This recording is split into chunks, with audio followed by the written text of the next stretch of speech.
All right. Actually, Thank you very much. Sorry we're a little bit late. Yeah. We thought we'd just keep up with the rest of the Ecclesias and the time they start, which is the 4 to 8. So we've done that. Matt assures us that no one will be defrauded. We've started 15 minutes late and he insists on going to 8:45. never a second past 8:30. Oh, really? Yeah. Okay, all right. So we're going to start. Uncle John, I wonder if you could open with prayer, and then Seth, could you do the reading for us? It's short reading, 11 Revelation chapter. Well, we won't have a reading. Oh, we won't go. Seth, you've just been Get said. straight into it. Did you ask Seth? Yes. Should let him. Should let him read, but I'm not going to. What was reading on? No reading. All right. Tonight, I don't know why that's up on the screen. Oh, yes, I do. We're doing the table of showbread. Is that right, Uncle Matt? Yeah, we are. And you might think it's strange that we're doing the table of showbread, but our reading was going to be Revelation chapter 4. It was. Right. So none of us really know why. Well, do they? We could start there. Yeah. It was the So we're gonna reading find in out. Revelation 4. We're going to find out. So it should be fascinating. Oh. And we'll get straight into it as soon as we've said a prayer. Uncle John. Let's pray. Well, without any further ado, we're going to hand straight over to Uncle Matt on the table of showbread. Thanks, Uncle Matt. All right. Thank you, Brothers James, and how are we all, everybody? Oh, I admit I have had a bit of man flu, so it was touch and go there for a while. I think I'll pull through.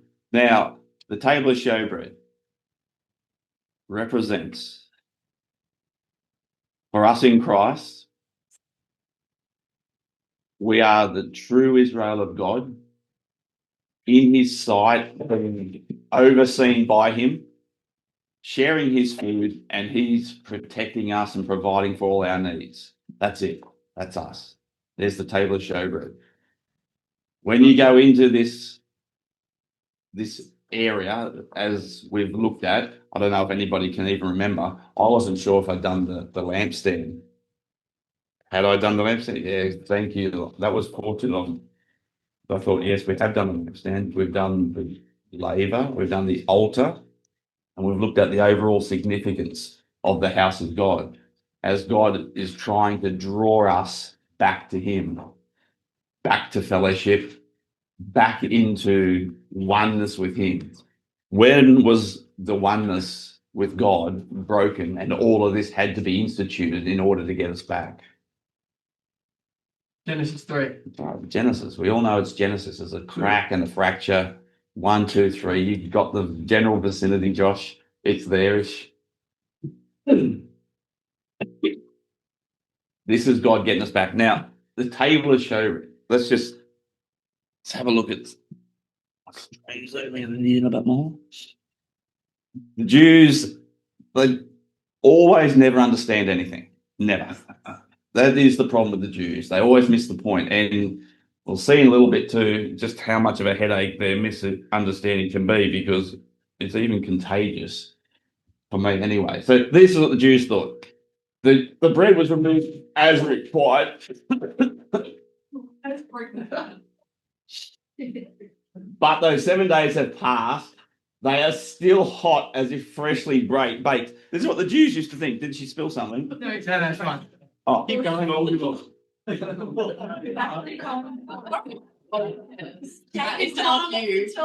that's dreadfully embarrassing. Give her a double chance. What were you saying about chance? Not you, that is totally. Oh, we should have been doing Eli on his footstool. It's gonna grab another one. Josh. Rose.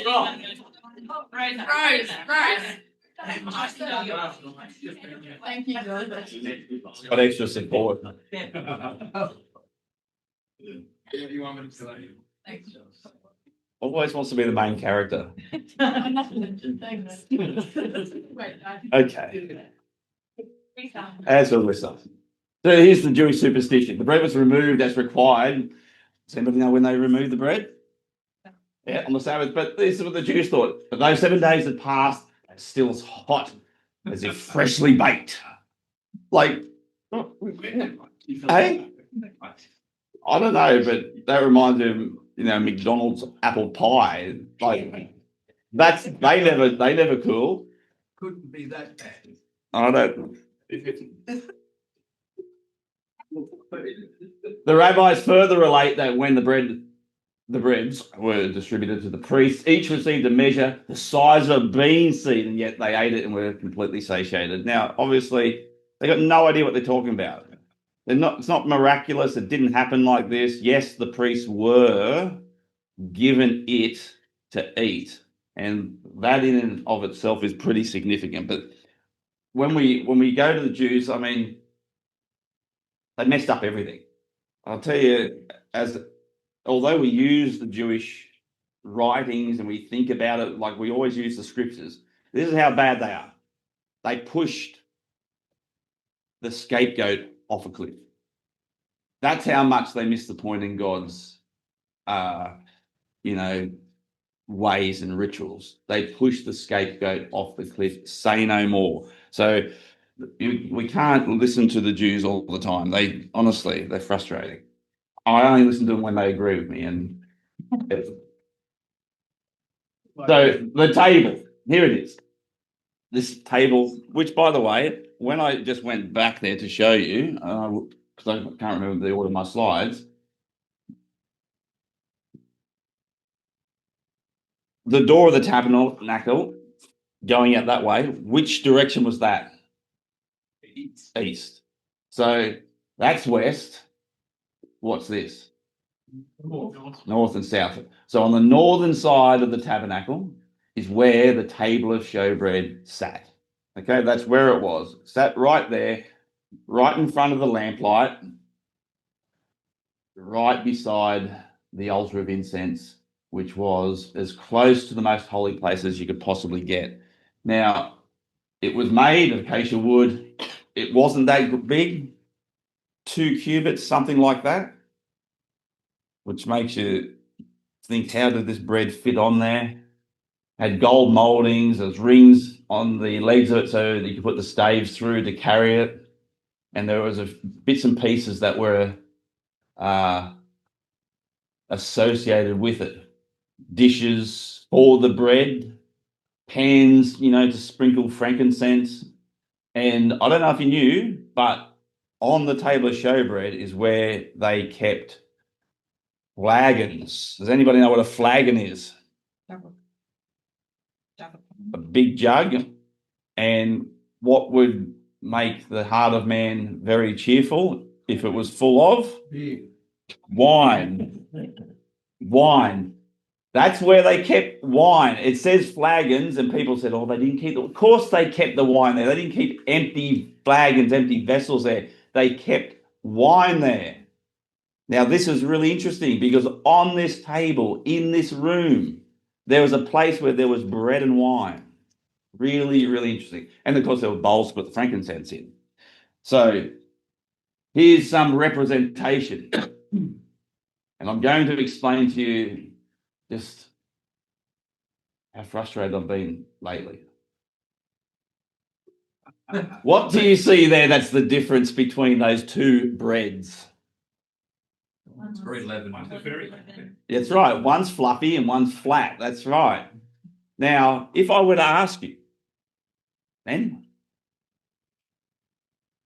what type of bread do you reckon the showbread is? Now, un-Lebanese. How do you know that? Huh? There was no use in it. We're not pious. Well, this is what frustrates me. We're never ever told. Now we'll come back to that, but there's some ways of stacking, and we'll look at that too. There's rows and there's piles or stacks versions. And if you're not interested in the subject, you couldn't care less. I get it. But everybody knows who's ever studied the subject, things bug you. That's one of the things that bugs me. And you may feel some of my pain as we go on. Now, the mechanics of it, this is where it gets a little bit interesting for us. the table of showbread, the showbread itself, the ingredients were supplied by Israel. Now just think about that for a second. God didn't outsource this to international sources or to other tribes. It wasn't like other parts of the tabernacle which were spoiled from the Egyptians. Gold, silver, the precious stones, and that. This was taken. This was them giving something. It wasn't even them funding this offering of the showbread on show, and we'll come to that soon. This was them actually giving for this offering of the showbread. This was Israel. It's represented Israel. This was them. How many loaves were there? There just happened to be 12. This represented Israel. This is what's interesting about it. It represented Israel.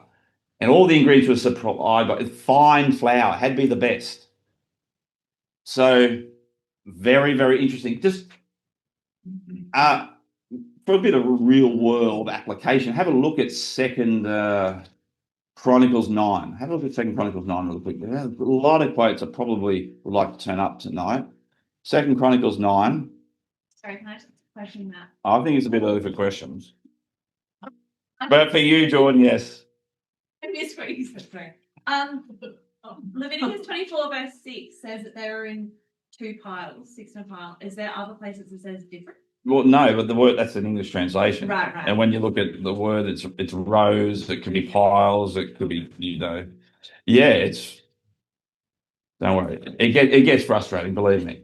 Now, when Second Chronicles 9, where am I, Lord? What is the verse?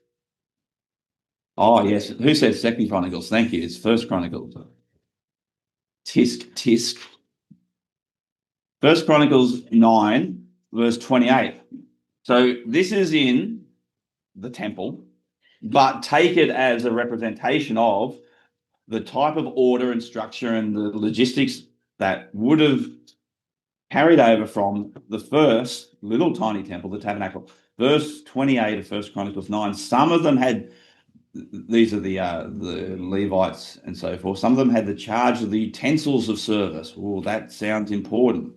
For they were required to count them when they were brought in and taken out. Others of them were appointed over the furniture and over all the holy utensils, also over the fine flour. Remember we said that? The ingredients was fine flour for the table of showbread. The wine, the oil, the incense and the spices. So right there in that verse, the fine flour and the wine had to do with the table of showbread. Others of the sons of the priests prepared the mixing of the spices. Now, if you ever read the Jewish writings about the way they mixed it, these were secret things. The people whose family mixed the spices or who made the bread, they were the bakers, and the ones who did the incense, which no one else in the whole of Israel were allowed to replicate the incense that went on the altar of incense. Everybody could have incense in their tents. That's no problem. You can have a stick of incense in there. Go and have your incense. But you could never have the same mixture that they used in the tabernacle. It was very, very sacred. It was holy from God. And I think it was probably kept secret. And there was great jealousy over these, which we read and we think, oh, yeah, great. In charge of the wine, in charge of the flour. How boring. They took all of this in relation to God's house very, very seriously. And it says there, others of the sons of the priest prepared the mixing of the spices, Mattathiah, however you say it. One of the Levites, firstborn of Shalom, the Korahite, which is another interesting little part, the sons of Korah, was entrusted with making the flat cakes. Now, what does that prove to you? Yes, except that's in the English translation. You go and look it up, and it doesn't mean flat cakes. So, but the bread, the showbread. So these guys were part of making the showbread. Now, as we said there, well, as we put up there, where'd they get the showbread from? Where'd they make it? So every Sabbath day, would you believe? And I should give you another quote. Will 1 Samuel 21, while we're thinking about this, go to 1 Samuel 21. This is really interesting because it makes me hungry actually. 1 Samuel 21, where we're told about, because I get really interested in the logistics, how things work. How do they do that? How do they know to do that? Who told them to do that? How did that work in that fashion? 1 Samuel 21, it says,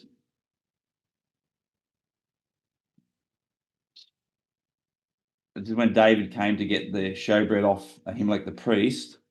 And verse 6, so the priest gave him the holy bread, for there was no bread there but the bread of the presence, which is removed from before Yahweh to be replaced by hot bread on the day as it was taken away. So how do you get hot bread? You bake it. So they made it on the Sabbath and they changed it over on the Sabbath. And where do they bake it then? On the Sabbath. I think so. We're not told. It's very frustrating. But where was the only source of fire in the tabernacle? They had the altar with a ramp around it, so it could be utilized at the burnt offering times. And the wood had to be put in very special order. Very special order. In fact, we'll look at it later, that the wood was ordered in the same way in which the showbread was rode or ordered. It was arranged very specifically. We've got no pictures of it, so we don't know, but it had to be arranged. And down below the altar, there must have been, in order to put the wood in there, throw another log on the fire, doors. And presumably, this is where they probably took the showbread from off God's altar, or his table, as we're told that it's called. Now, you may disagree with that. That's my theory on it. It doesn't negate the fact that they could have had another fire in the courtyard of the outer court somewhere else. They may have done it that way. I like to think they cooked it at the base of the altar.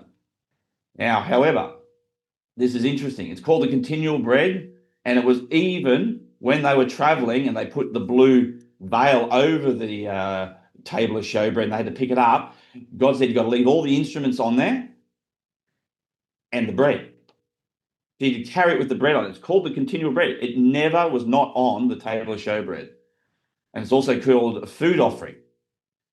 And it was prepared by the Kohathites. Now, it was so meticulously changed. The Jews took this so seriously that it was continually on there. That when you read, I love reading the Jewish stuff. I do. Even though I was ragging on them before, I really love reading them. They had the priests come in with the hot bread,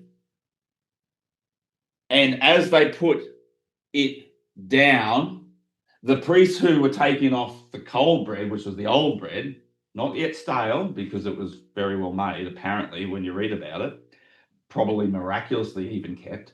As the priests took it off, the priests bring it on, their hands had to brush up against the hands of the priest removing the old bread and actually touch hands. Awkward, I know. But so that they took it very seriously, so that this showbread would be, as God had commanded it, to be continual before him. Now, obviously God didn't design it like that, but that's how pedantic and particular the Jews were in the mechanics of the showbread. Did they do the same with the lamb? The lamb, I don't know. Well, that was ash by the time I'm not sure. Now, something else. Sure there is. What else have I forgotten to tell you?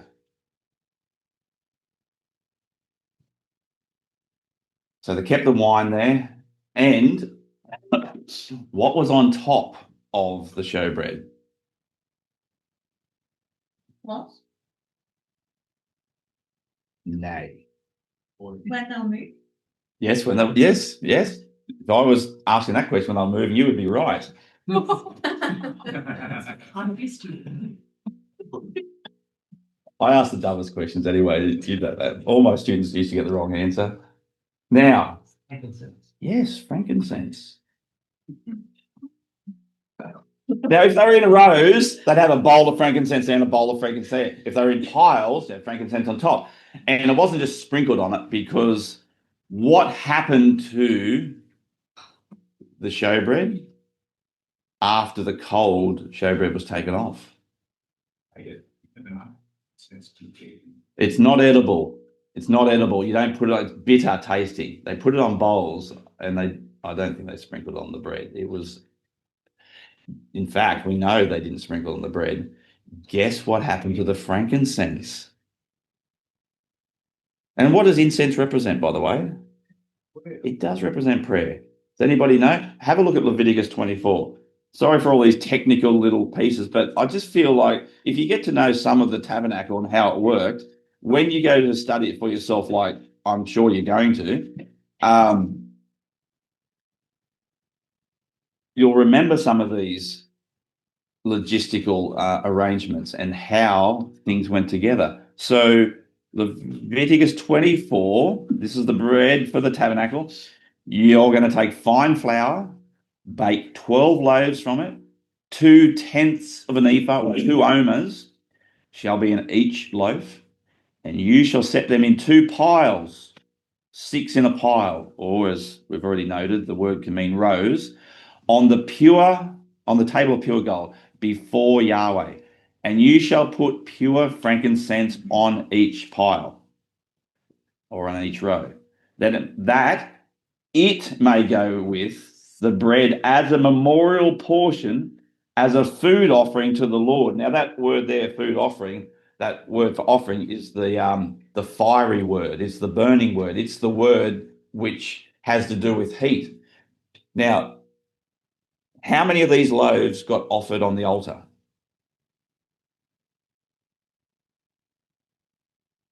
Trick question. None. None of them got offered on the altar. But the frankincense was a representative proxy of those loaves. The frankincense got taken probably at the time of the burnt offering and offered on the altar. That's what it says there. It tells us to be a memorial, a food offering made by fire. That's what it means. So that's just really interesting. And at this time, on the Sabbath, once the changeover had taken place and the new loaves had been put on, the hot bread was there, the old loaves had taken off, the priests got to share the bread.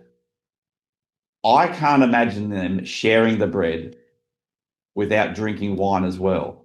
It's a beautiful little scene in the holy place. We're never told they drink wine, but I think it's just, I'd like to see it as an ellipsis. It's just, obviously they drank wine. They had bread and wine in the holy place. That was their portion given to them by God. Now, we'll come back to some of these things. I just need to establish a little bit. So it was also called, why was it called showbread? Matt, just before we go on that bread and wine, there was a problem with the sons of Aaron who were destroyed because they offered false incense or fire. They were told not to drink, weren't they? Does that work? That was when they spent that week prior to the opening of the tabernacle. They spent a whole week in there in the outer court, and it says all their needs were met by the children of Israel. They brought wine and food and everything to them, and unfortunately, those two guys were enjoying themselves too much with the provisions of Israel. And I don't think that has to do with the wine here at the table of showbread. So you don't think there's a general exclusionary No, provision? no, I don't. But again, like always, I could be wrong and mostly am. So let's keep going.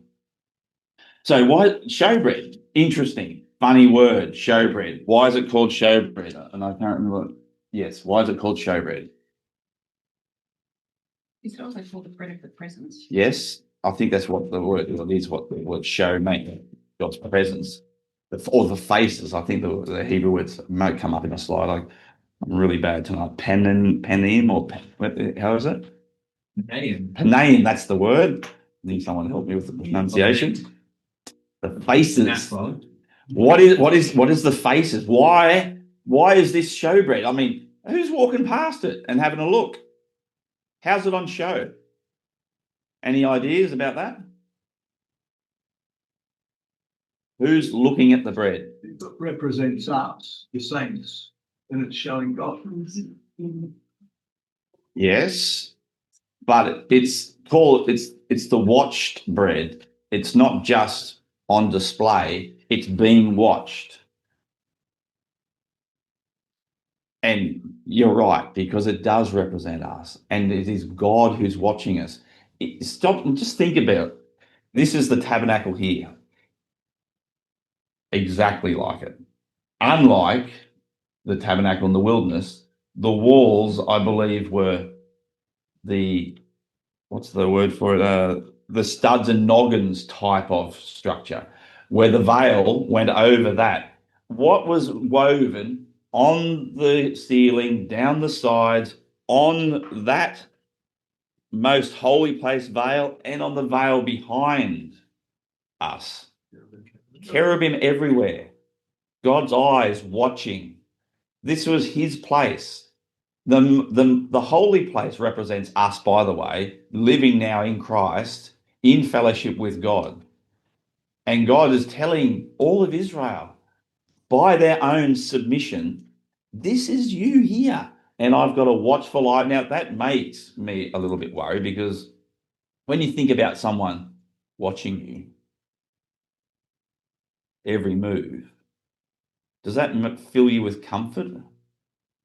It depends what type of watch it is, isn't it?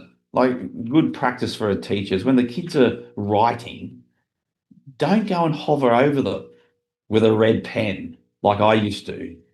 Wrong. Detention for you. Because I think, like, when a teacher used to come around to me, I think, what have I done? What are you watching me for? Go look after somebody else.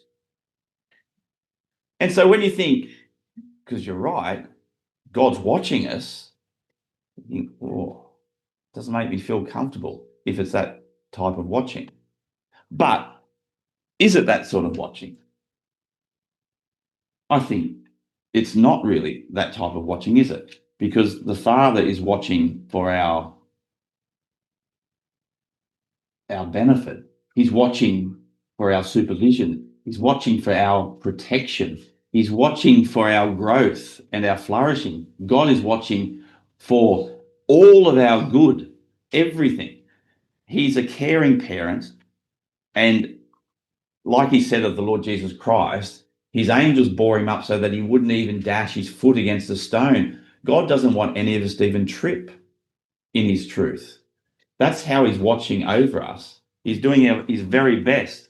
So we shouldn't be daunted by that. It's a privilege. In fact, do I have it there? What does it say of you if God doesn't watch you? You're not righteous. Yes. Well, that's right. But there's a good quote. I think he hides his face from people if he doesn't. And if he doesn't like them, or if he doesn't want to show them favor. Here in the tabernacle, all the faces of the cherubim, which represents God's face, is staring down on us in our state as we are now in mortality. Or if we're just looking at the tabernacle, at the table of showbread, watching over those loaves for their good, the children of Israel. So God's a loving Father. Now, let's just have a little bit of a look at this idea. There's some more names for it: bread of the face, bread of the presence, continual bread, continual rose, bread of the road, or the roe bread. Now, sorry for a lot of writing. Now, this is interesting. This is what we just touched on earlier. And you're not going to feel any better by the end of it. The word for unleavened bread, that word there, matzah, is never used to the showbread. And in fact, when Jesus refers to the showbread that David ate in the Old Testament, when he's sitting there in the New Testament, the Greek, and he has the very opportunity to tell us what it was, he uses the fluffy bread word, the rising bread word, just the normal bread word for the showbread. And it's not remember the feast of unleavened bread? That's not the word he uses. That's the word matzah. He doesn't use that. Now we know nothing leavened was ever able to be burned on the altar. Can we think of anything that came near the altar that had leaven on it? The 2 loaves at Pentecost. Remember they were waved over the altar? The 2 loaves at Pentecost were full of leaven. They had leaven in them, but they were not to touch the altar. They weren't to go on the altar. And we do think, although not always leaven has to do with sin and pride and corruption, sometimes it's likened to the kingdom of God. Christ does that in a parable. But generally speaking, leaven represents us. And on the day of Pentecost, the day of when Jew and Gentile, the 2 loaves were waved and offered before God, that represents us in our finite state, our corrupt state, our imperfect state when we're not the best. And by the way, for those loaves at the time of Pentecost, the word for the offering isn't the hot word. It's just the word which means to wave. It's not the word that has an association with fire and is connected with the altar. So that's interesting. And as I got sidetracked there in Leviticus 2, verse 11, we're told nothing leavened was ever to be burnt on the altar, and no honey, I think, was also with it.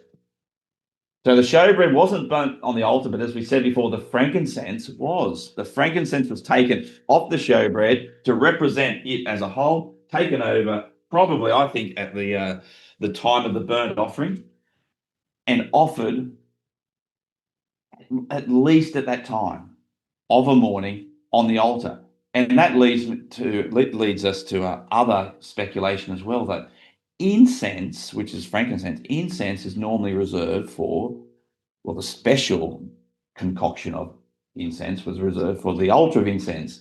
But here we've got incense, which obviously represents prayer, also offered on the altar of burnt offering. Now that's interesting. I'm not going to talk about that tonight, but it's very interesting just the same. Now, also, if you wanted to know, the Mishnah and the Talmud, which were written in 200 AD and 500 AD, which is the Jewish interpretation of the law, they said definitely unleavened bread. That's what the Jews have always used. Now, if it was unleavened bread, why didn't God say it was unleavened bread? If it is unleavened bread, we say it's obviously unleavened bread because that was the default position.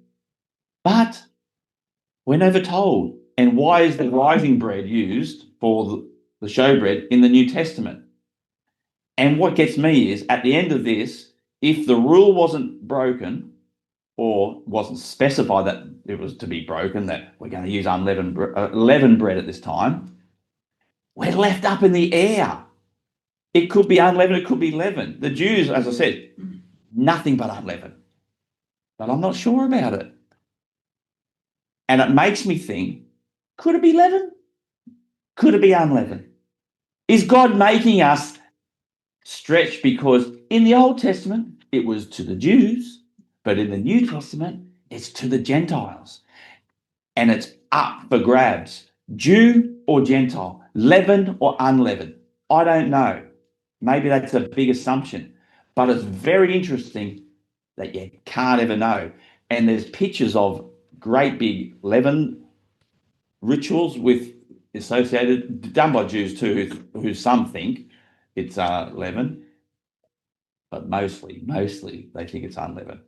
Now, I don't know if I'm going to hazard to open it up to the floor. We'll leave that for 8:30, because at 8:30 I know what Hunter Valley gets like. And that's why we have to finish at 8:30, because I dare not break into Hunter Valley questioning time. But if you're saying the bread was cooked at the altar and nothing leavened could go near the altar. No, offered on the altar. So is it okay to go under the altar? Evidently. Yeah, But there's no proof of that either. there's no proof of that either. Very frustrating when you look at something into a bit of detail. Now, but here we go. Everyone's going like, oh, this old mechanical, it's too technical. When are you going to start talking about it? Let's talk about it, okay? So,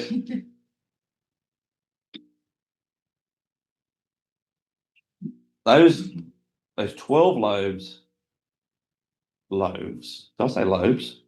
Sorry. Those 12 loaves represent Israel in fellowship with God and his eyes over them, watching them. You think about the very firmly arranged structure of the encampment of Israel. Numbers 2 tells us that every tent had to face the center, had to face the tabernacle. They were all around it like that. And these 12 loaves represent that God's eyes over his people, watching over them. Now, was it their actual literal order that he was interested in? This bread of the order, the arranged bread, as we have said, it's been told. Look at there it is, the row bread. To arrange and set in order. It's the same word is used for the wood, piece of the sacrifice, and setting in order the lamps, and it's like the encampment of Israel. Now,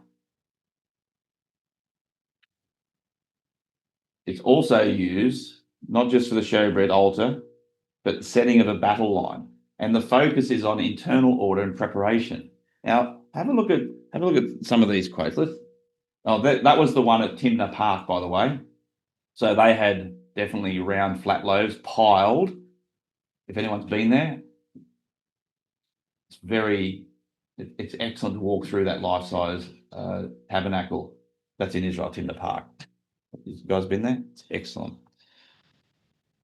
So, 1 Corinthians 14, let's have a look at this. Look what Paul says to the Corinthians.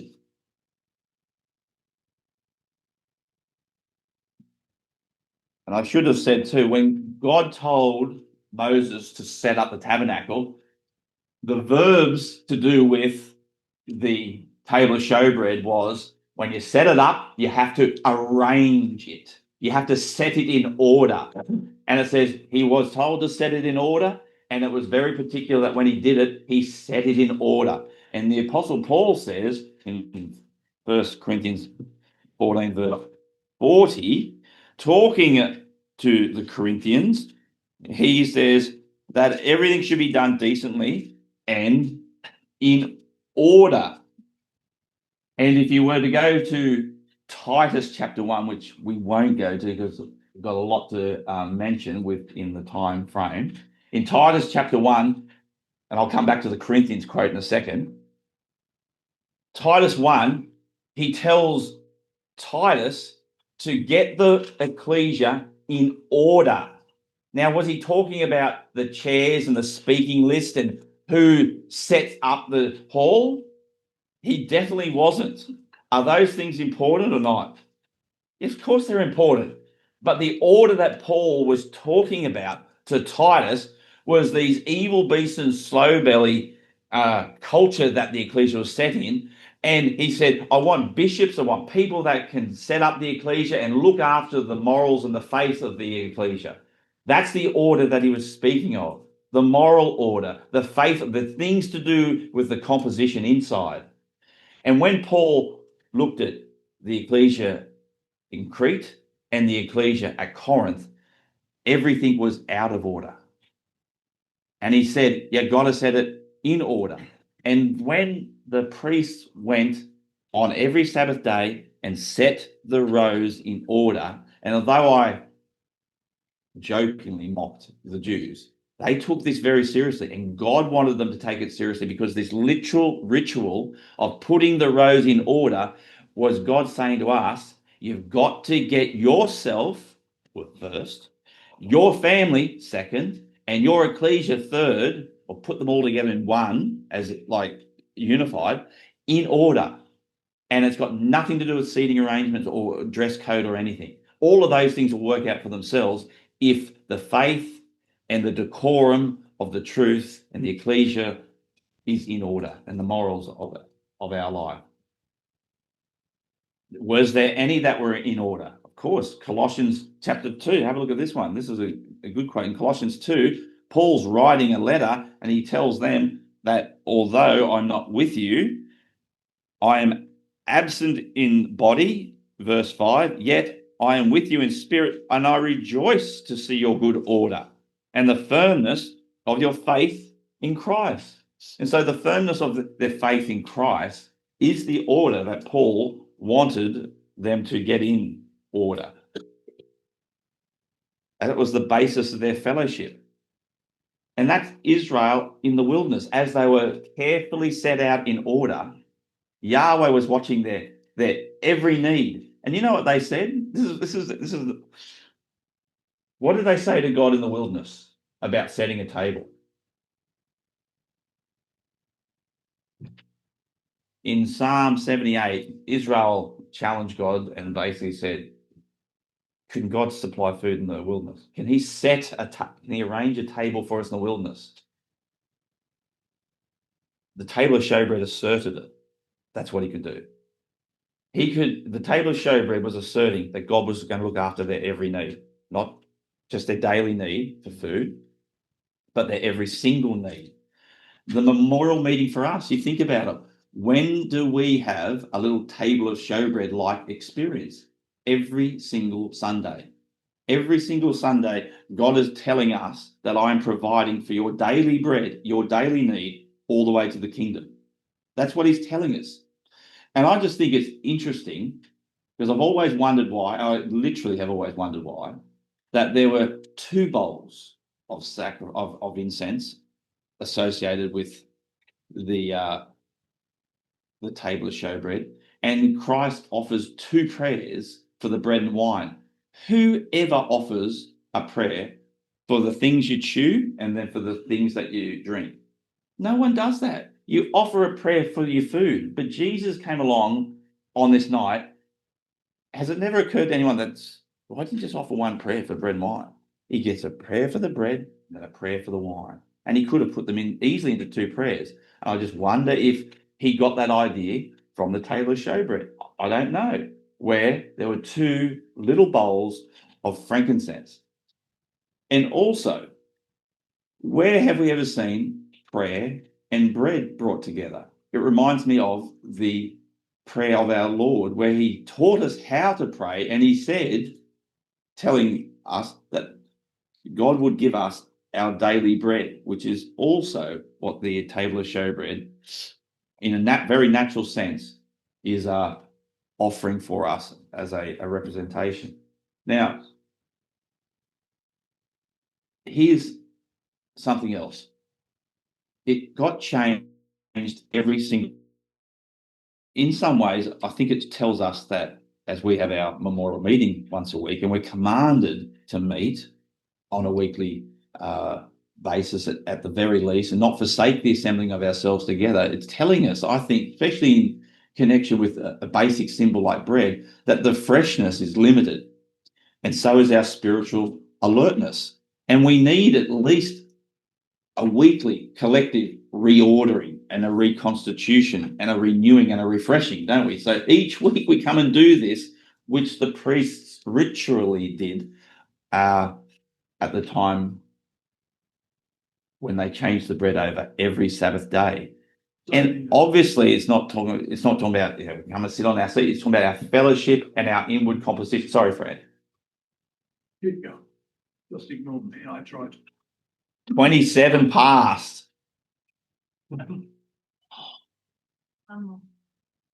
Now,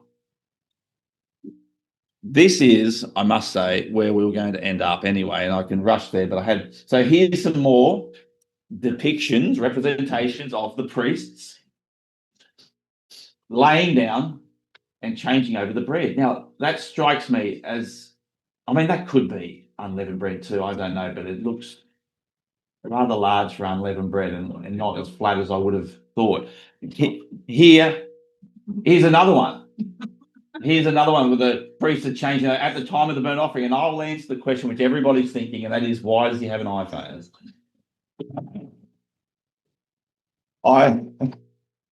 Obviously he was supervising that day and he's taking a selfie. That's right. It bugs me. I don't know why it's there. Proof, isn't it? Technology was back then. So anyway, but here we move, lest we digress. So this is interesting. Every single loaf, and there are 12 of them, had 2/10 of an ephah. And you look at that and I know it's like, who cares? One ephah had 10 omers in it. Now, does anybody know what an omer was? No, an omer, yeah. And no. I think an ephah was 22 litres or something like that. What was an omer? Why do we know what an omer is? That would be the man. Yes. Well done, Marianne. Yes. So every day God said, I'm gonna, you know how you go on a camp and how many's coming? We got to cater. If there's 30 coming and we only provide 28 meals, that's not good. And the caterer is trying to save money, get the portions right. And they expect some of the lads will eat more and some of the girls will eat less, and they're just, they can share it around. But there's a portion. God's portion for each man on every day was an omer. And that's what, obviously, some gathered more, some gathered less. But God gave, as Marianne said, for the manna, one omer. So I'm getting into a long-winded way of saying if there's 2 omers in each loaf. One, it's a big loaf. Thank you, John. It's a very good loaf. How many priests' portions are in the 12 loaves? 24. 24. Yeah, that's just a little bit too interesting for me. Why 24? Why not just 12? Now, I'm not saying 24 priests ritually huddled in the lamplight and ate that bread and maybe drank some wine every Sabbath day, but I'm not ruling it out either. At least a representation did, but God's saying at least there's enough for 24 priests there. When have we ever seen the number of 24 in association with God's temples? Revelation, yes. And didn't David set up, what were the courses? I can't remember what they were, but they were like 24 courses and of singers and so forth. It was in that metric, wasn't it, of 24? Yeah. Okay. I was just hoping somebody knew. I'm just throwing that out there.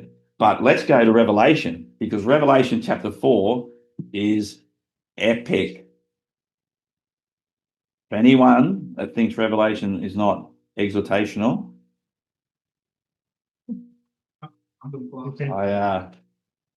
I disagree. Now, here, and there's so many quotes, it's ridiculous. So, Revelation chapter 4, we've got a vision of a door opened in heaven, and John looks up and he sees this vision. It's a vision of the kingdom, by the way. He hears this great trumpet. It says, "Come up here." John, as a representative of us, gets an invitation to go into this place. And at once he says in verse 2, I was in the spirit, and the throne stood in heaven, and one seated on the throne. And he who sat there had the appearance of jasper and carnelian, and around about the throne was a rainbow, and had the appearance of an emerald. And round the throne were 24 thrones, and seated on the thrones were 24 elders, clothed in white garments, with crowns, golden crowns on their head.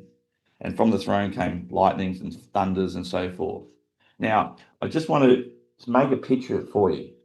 All those priests, 24 of them, in the holy place, breaking bread in the light of the lamplight with the incense. Strong prayers, the word of God, fellowship with the Father, food from his altar, he's sharing with them. Every one of those priests, if they had any sense of faith about them, would have thought, one day we'll get to eat it in the most holy place. That's where his throne is. That's where we could be with the Father and share this meal. Jesus at the Last Supper, like the face, looking down at the 12 loaves, if you like, in a rows, looking down at his disciples, beholding their order as they bickered and fought on that night, the Last Supper, absolutely out of order and not arranged as the table of showbread should have been. What did he say to them on that night about the bread and the wine? When will he do this again? Yes. Revelation chapter 4 is a picture of that. That is a picture of the 24 priests around the throne, but not in the holy place anymore. Does anybody know what that throne is? I'll take a wild stab. It's the ark. It's the mercy seat. There's 24 priests, which represent all of us in fellowship with God. No longer in our days of mortality where God's supervising us for our good now, but this is God on his throne with his Son, and we're in fellowship with him in immortality where he supervises us forever for our good. That's what the table of showbread really points forward to. It's actually, I think, and even if some of the things bug you in the mechanics of it, I think, and we've only just touched on them too. I mean, you could go to 1 John, where we read about light and fellowship and the propitiation, and those ideas are drawn out of the tabernacle again. And I had no idea how long it was going to take, because I really wanted to go through Revelation, but we might do that for another day. So I think we probably should leave it there, except just to make just one more point, which is again interesting, and I don't know what to make of it. When Jesus fed the Jewish 5,000, how many loaves did he have? He had 5. And when he fed the Jewish 4,000, how many loaves did he have? 7. He had 7. Now, I'm not good at maths, but it's like he's our high priest and he's sharing the 12 loaves with everyone. He gives, I think, grace to the Jews and he gives the covenant to the Gentiles, if you want to make a representation of it. But it is there, isn't it? There's 12 loaves that Jesus shares with people, Jew and Gentile. God has told us in the Old Testament, here are my loaves which I am watching over for, it's you, the Israel of God, for good. And he doesn't tell us if it's unleavened, and he doesn't tell if it's leavened. He doesn't tell if it's just to show us that it's only related to the Old Testament. He clearly shows it's related to the new constitution of believers in Gentile ecclesias in the New Testament. And he then takes us all the way through to the kingdom, and he says, and here's the 24 elders in true fellowship, which is what bread and wine represent, with him in the kingdom. So I think that is a basic summary of the representation of the table of showbread. And if you were a priest in that day, wouldn't it be good if you could understand some of those things? That would be pretty exciting. So it's only just after past. Guess we now open up for questions, if there are any.